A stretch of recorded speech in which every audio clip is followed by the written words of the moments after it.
नहीं साहब वो तो गुरु जी का काम है युग निर्माण। गुरु जी का काम तो है युग निर्माण, निर्माण तो वही करेंगे, लेकिन उसमें आपकी भी कोई भूमिका है क्या? आप एक काम करो, कोई करे चाहे ना करे, आपकी आस्था है कि ये होना है, तो आप अपनी आंख में प्यार भर करके, वाणी में स्नेह भर करके, अपनी निष्ठा को जीवंत कर करके और लोगों से हाथ जोड़ करके कहिए, एक अद्भुत योजना भगवान की चल रही है, आप शामिल हो जाइए। हमारा भी अनुभव है, आप भी अनुभव सीधे करेंगे। आप थोड़ा सा कर लीजिए। हम तो फलाने वाले तो रहिए, आप फलाने वाले, हम फलाने उस संगठन वाले रहिए ना। आप इस युग वाले हैं कि नहीं? हम तो युग निर्माण योजना की बात करने आए। आपको आचार्य श्री राम का परिचय नहीं हुआ अभी तक? आपको अभी तक आचार्य श्री राम शर्मा का परिचय नहीं हुआ? अभी तक राम को आप दशरथ नंदन तक ही सीमित करते हैं। युग शक्ति को अभी तक कर्मकांड से बंधी हुई ही मानते हैं। आप गुरुदेव का नाम भर लेते हैं, वेद मूर्ति तपोनिष्ठ आचार्य युग ऋषि, लेकिन उस रूप में शायद अभी परिचय नहीं हुआ आपका। और अगर हुआ तो आप परिचय क्यों नहीं देते लोगों को? आप मत लीजिए आचार्य श्री राम शर्मा का नाम, इन सूत्रों को पकड़ लीजिए, आप पार हो जाएंगे। वेद मूर्ति के सूत्र हैं, वेद माने ज्ञान। आप यूं तपनिष्ठ जीवन जीजिए, समाज के लिए निकालिए समय और अंश, लगा दीजिए किसी भी ढंग से, आप पा जाएंगे ऋषि का आशीर्वाद। ये नहीं निकलता क्योंकि शायद पहचान नहीं है अभी हमारी वेद मूर्ति तपोनिष्ठ से। जबान से हम कहते हैं। मैंने कहा ना, जैसी गलती अयोध्या वासियों से हुई थी, सारे देश से फिर हो रही है गलती। आचार्य श्री राम शर्मा किसका नाम है? अरे ये वेद मूर्ति तपोनिष्ठ युग ऋषि की लौकिक पहचान भर है। अगर उनके पिताजी ने नाम उनका कुछ और रख दिया होता, क्यों साहब? अगर बांके लाल रख दिया होता नाम तब, और उनका यही जीवन क्रम होता, तो आप उनसे जुड़ते कि ना जुड़ते? और उनको युग ऋषि कहते कि ना कहते? तपोनिष्ठ कहते कि ना कहते? तो ये लौकिक पहचान पे आप क्यों अटक गए? उनके उस तत्व की पहचान क्यों नहीं हो रही है आपकी?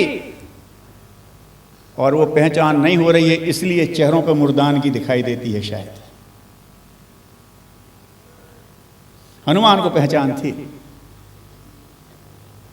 मीरा को पहचान थी, कबीर को पहचान थी, इसलिए हजार विरोधों के बीच में उनके चेहरे पर कभी मुर्दान की नहीं आई। कर लीजिए भैया, पहचान कर लीजिए, ये साधना करनी पड़ेगी। आप उनको ऋषि के रूप में पहचानिए, वेद मूर्ति के रूप में पहचानिए। उनने जो ज्ञान सूत्र दिए हैं हमने देखा है अपनी आंखों से कि जिन्होंने गुरुदेव का प्रत्यक्ष में तिरस्कार किया, लेकिन अगर कहीं उनका एक सूत्र लेकर के चले तो उन्होंने कहा ये मेरा ये सूत्र लेकर के चल रहा है, मैं इसी पर उसका उद्धार कर दूंगा। मेरे सामने भरोसा नहीं है, जोड़िए ना आप उससे किसी से। संगठन बनाना अनिवार्य हो गया है। हमारे आपके अस्तित्व का प्रश्न है, हमारे आपके अस्तित्व का प्रश्न है। दुनिया जली जा रही है, तुम्हें नहीं दिख रहा है। दुनिया जल जाएगी इसलिए हम फायर ब्रिगेड बनाएंगे, उसमें रिस्क भी बहुत है और लागत भी बहुत है। तो ज़्यादा रिस्क का और ज़्यादा लागत का काम मैं लेता हूं और कम रिस्क का और ज़्यादा लाभ का काम बच्चों को सौंपता हूं। ये उन्होंने बहुत स्पष्ट लिखा था। तो व्यक्ति निर्माण की खेती, परिवार निर्माण की खेती तो हमको करना है। खेत उन्हीं का बनाया है, बीज उन्हीं का बनाया है, ब्रह्म बीज उन्होंने बना दिया, मौसम भी बना दिया है सृजन का, लेकिन ये किसान तो खड़े ही नहीं हो रहे हैं। तो ये उन्होंने कहा कि मौसम मैं बना रहा हूं, उनको इस बात की चिंता है कि ये जो मैंने प्रवाह पैदा कर दिया है, ये मैंने मौसम जो बना दिया है सृजन को तूफानी गति से आगे बढ़ने का, इसका प्रबंध करना चाहिए। इस आंदोलन को महामत्त गजराज कह रहे हैं। अगर इसको संभाल लोगे तो सब असंभव काम कर देगा। उन्हें तो आपके घर को भी तोड़ करके निकल जाए तो कोई बुरा मत मानिए। गजराज है, ये आंदोलन का प्रवाह है। अगर इस शक्ति को आपने दिशा दे ली, गुरुदेव के हिसाब से आप लोक सेवी सेवक बन के खड़े हो गए, बॉस नहीं, नेताजी नहीं। गुरुदेव ने कहा था कि ये शक्तिपीठों को मैं बना रहा हूं, ये मंडलेश्वर महामंडलेश्वर जैसा काम कहेंगी तो हम इन्हें मंडलाधीश तो नहीं, मंडल सेवक जरूर बनाएंगे। लेकिन सेवक तो नहीं बन रहे ना। उन्होंने कहा कि हम इसको ये चाहते हैं कि ये जो रचनाओं की ये महामत गजराज है, ये एक प्रवाह है, ये जो लोगों के अंदर सृजन का उफान हो रहा है, हर व्यक्ति इन आंदोलनों की तरफ चलना चाह रहा है। अभी वो आंकड़े नहीं दिए, फिर डॉक्टर साहब भी संकेत करके गए, हम भी कर रहे हैं। सारी दुनिया में एक सृजनता की तरफ हो रहा है। सारी दुनिया के विद्वान मान चुके हैं कि जीवन में अध्यात्म की जरूरत है। कॉर्पोरेट सोसाइटी भी मान चुकी है, जो पहले उपेक्षा करते थे। और यह भी मान लिया गया है कि अगर आइडियल फॉर्म ऑफ सोसाइटी, आदर्श समाज बनेगा तो वो पारिवारिक आधार पर बनेगा, फैमिली पैटर्न पर बनेगा, इंस्टीट्यूशन पैटर्न पर नहीं बन सकता। और परिवार के ढंग से जो संगठन बनाया है वो इसकी तरफ से उदासीन है। वनराज और गजराज भी दहाड़ेंगे, चिंगाड़ेंगे। बड़े बड़े तेजस्वी लोग साथ में खड़े होने के तैयार हैं, लेकिन आप तो उनको सृजन का रास्ता ही नहीं दे रहे। फिर बुरा मत मानना भाई साहब, आप अपनी जो पुरानी प्रतिष्ठा को लिए बैठे हैं उसको तोड़ करके निकल जाएगा। यही गजराज आ गया। हम बड़े पुराने कार्यकर्ता हैं, सब हमसे ही पूछ के चलता था, ये हमसे बिना पूछे क्यों चल रहे हैं। ये आपकी प्रतिष्ठा टूटेगी।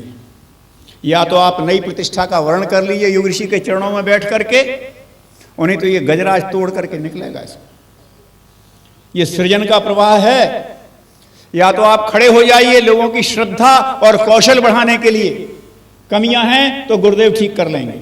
उनसे कह दो मुझे कमी दिखती है, गुरुदेव से हम भी प्रार्थना करते हैं और भैया तुम भी ठीक कर लेना, नहीं तो तुम्हारे गुणों को तुम्हारी कमी खाएगी।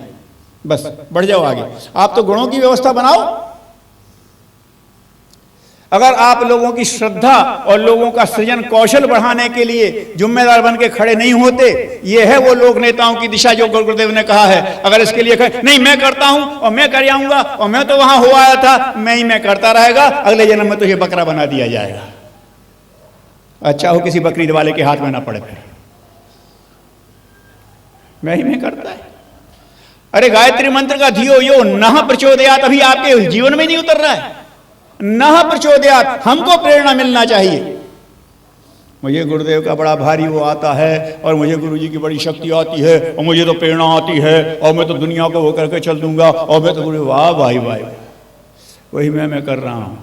एक ऐसे ही आ गए, गुरुजी मुझे गायत्री माँ की बड़ी प्रेरणा आती है और मुझे गुरुजी से गुरुजी ने कहा इसको खड़ा कर, तेरे पास गायत्री आई, कोई चुड़ैल आई है, मैंने तेरे साधना की गायत्री मेरे अंदर आई है, मैं जानता हूं गायत्री कैसी होती है। बदमाश कहेंगे, मुझे गुरुजी की बड़ी प्रेरणा आती है। तेरा अहंकार बोल रहा है गुरुजी के नाम पर, कोई काल नहीं में घुस गया है अंदर। नहीं तो जिनको गुरुदेव ने इतने प्यार से जोड़ करके खड़ा किया था, इनका तू तिरस्कार कैसे करता? इनको प्यार तू क्यों नहीं बांटता? इनके सोच का तू क्यों नहीं, नः प्रचोदयात् क्यों नहीं आया अभी तक? अगर हमको भरोसा है तो हम कहेंगे कल हम नः प्रचोदयात् की स्थिति में आ जाएंगे। हम बैठेंगे, एक साथ प्रार्थना करेंगे, हम एक साथ जप करेंगे, हम एक साथ ध्यान करेंगे, हम एक साथ परामर्श करेंगे।